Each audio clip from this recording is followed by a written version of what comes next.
मैंने सभी सबूतों की बारीकी से जांच की है और गवाहों को सुना है।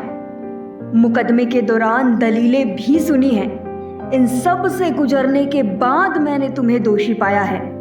तुम दोषी हो, तुम्हें सजा मिलनी ही चाहिए।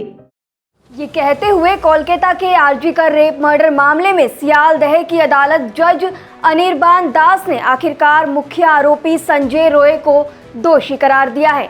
आखिरकार वो न्याय मिल ही गया जिसकी राह पूरी भारत देख रहा था। कोर्ट के बाहर करीब 300 सुरक्षाकर्मी तैनात, लोगों की भीड़ से खचाखच भरी अदालत, सबको धीरे बोलने की विनती करते जज और चीखता चिल्लाता संजय रॉय, रुद्राक्ष की कसम खाकर अपनी बेगुनाही साबित करता रोते मौमिता के पिता और माता, और वहां मौजूद हर लोगों के चेहरे पर जीत की खुशी। कुछ इस तरह का माहौल था जब कोलकाता केस में सुनवाई हो रही थी। लेकिन न्याय की जीत की खुशी की गूंज आज पूरे देश के हर घर, हर मोहल्ले, हर शहर में होगी। कुछ महीने पहले का वक्त याद करिए जब निर्भया मामले के बाद दूसरा सबसे बड़ा दिल दहला देने वाला मामला सामने आया था, कोलकाता रेप और मर्डर केस। ये वो केस था जिसे सुन पूरे देशवासियों का खून खौल उठा था। लोग सड़कों पर मोमबत्ती, जस्टिस फॉर मौमिता की तख्तियां लेकर उतर आए थे। ये वो केस था जिसने ममता बनर्जी तक को झुका दिया था। आखिरकार भारत की बेटी को न्याय मिल ही गया है। जी हाँ, कोलकाता के आरजी कर मेडिकल कॉलेज में ट्रेनी डॉक्टर के साथ रेप मर्डर मामले में फैसला आ गया है। कोर्ट ने आरोपी संजय रॉय को दोषी ठहराया है। शनिवार को दोपहर 2:30 बजे सियालदह कोर्ट में जज अनिर्बान दास ने साफ कहा, सामने आए सबूतों के आधार पर संजय रॉय दोषी है। 12 मिनट भी नहीं हुए थे और कोर्ट ने अपना फैसला सुना दिया था। संजय रॉय को यह भी बताया गया कि उसकी अधिकतम सजा मृत्युदंड हो सकती है और साथ ही सोमवार को फैसले में सजा का ऐलान भी किया जाएगा। फैसला सुनते ही संजय रॉय कोर्ट में चिल्लाने लगा। उसने न्यायाधीश से कहा कि वह निर्दोष है, उसे फंसाया जा रहा है। संजय रॉय ने अदालत कक्ष में अपने गले में पड़ी रुद्राक्ष माला का भी जिक्र किया। संजय रॉय ने कहा कि मुझे फंसाया जा रहा है, क्या रुद्राक्ष की माला पहनकर मैं ये काम करूंगा? चलिए आपको बताते हैं कि आज जब मामले में सुनवाई हो रही थी तो कोर्ट रूम में क्या कुछ हुआ। क्या आरोपी के लिए कोई है?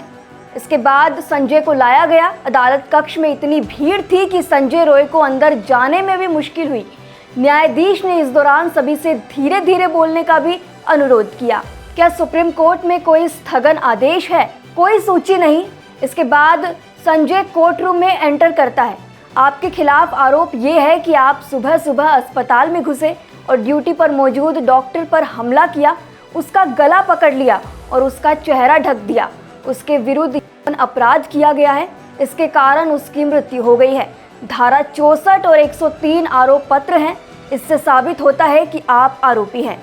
आरोप पत्र में आप पर भारतीय दंड संहिता की धारा 64, 66, 103(1) के तहत आरोप लगाए गए हैं। इस धारा के तहत आरोप तय कर दिए गए हैं। जिन गवाहों से पूछताछ की गई है और सीबीआई के वकील जो दस्तावेज और जानकारी लेकर आए हैं, वे आपके अपराध को साबित करते हैं। आप दोषी पाए गए हैं। जिस तरह से आपने उसका गला घोंटकर हत्या की, उसके लिए उसे आजीवन कारावास या फिर मृत्युदंड भी हो सकता है। मैं सोमवार को आपसे और आपके वकील से बात करूंगा। मुझे फंसाया जा रहा है। मेरे गले में रुद्राक्ष की माला थी। लड़ाई में ये टूट सकता है, ये क्यों नहीं मिला? मैं जो सोचता हूँ उसमें आप दोषी हैं। मैं इसे सोमवार को भी सुनूंगा। मैं गरीब हूँ, मैंने ऐसा नहीं किया। जिन्होंने ये किया उन्हें पकड़ो। मीडिया ने भी यही कहा। ये बात भी आपने पुलिस की तरफ देखते हुए कही थी, तो फिर तुम मुझे क्यों पकड़ रहे हैं? सुनवाई के बाद भी संजय कोर्ट रूम में हाथ जोड़कर सर और सर चिल्लाता रहा। इसके बाद संजय को जबरन कोर्ट से बाहर ले जाया गया। तो वहीं जज का फैसला सुनकर पीड़िता के माता पिता भावुक हो गए और वहीं पर रो पड़े। उन्होंने न्यायाधीश से कहा, हमने आप पर जो भरोसा जताया था, आपने उसका पूरा सम्मान किया है। मैं आपको धन्यवाद देना चाहता हूँ। न्यायाधीश ने कहा कि उनकी सुनवाई सोमवार को होगी।